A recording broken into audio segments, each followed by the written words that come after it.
Welcome back to the Daily Five Podcast. It's your host, Rainy Cage, and today I wanted to talk about Netflix and whether or not it's going to be the death of cinema as we know it, like some have claimed here recently. Let's just jump right into it. The Netflix CEO has not really been very casual in his remarks about how he feels like theaters and theater chains and cinemas have not really advanced or changed the game in 30 years. He is very confrontational towards theaters.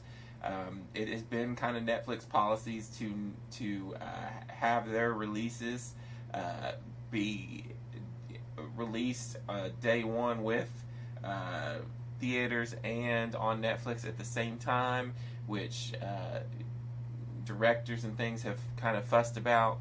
Particularly Christopher Nolan is the most recent one, who said he would never work with Netflix because that he feels like that there's the true experience is in the theater. That's the way he wants his films to be watched, is in the theater. But there's a lot of positives to Netflix that I feel like some theater execs and directors don't even realize. Common people only go to the theater, like twice a year. That's like the average for most people. Movies, going to the theater is expensive. Everybody knows I use MoviePass. I've talked about it before. If I didn't, I would be spending a ton of money on movies. If you go on a date or try and take your family, it gets even more crazy. And really, theaters sometimes in the middle of America don't have the fancy features. They don't have IMAX or really cool sound or fancy reclining seats. They're just kind of, there and okay. And there's one in particular near me that's just really poor quality-wise. Sometimes I feel like that my home theater projector is better than the projector in that place. So I'm kind of on the side of Netflix in this. I really feel like, you pay $10 a month, you get access to an entire Netflix library. A lot of people wait until that movie comes to Netflix before they'll watch it. And I know Netflix has invested millions and billions of dollars into putting their own content, investing in their own content.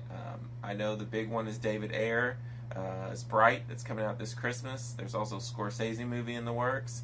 Those are going to be big testing points for, can these big budget movies, because I know Bright costs $90 million, can these movies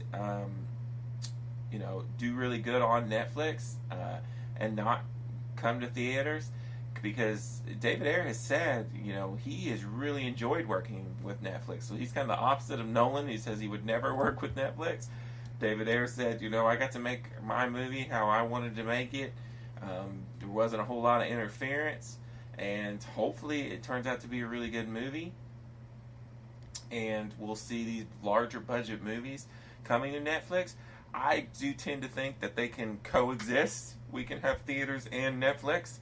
But there's no denying that Netflix has really, really killed, or streaming in general has really started to eat away at the large cable companies with their TV streaming.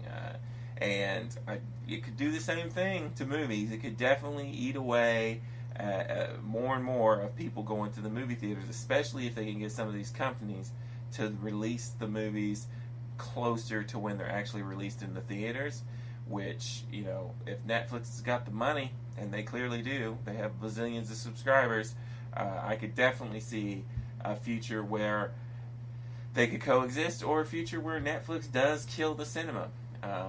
But anyways, I want to talk about it a little bit. It's interesting getting a different side from each director, and people just keep talking about it. I love Netflix. I love their original shows. I'm interested to see their new movies when they come out, to see if it's going to be a good deal for them.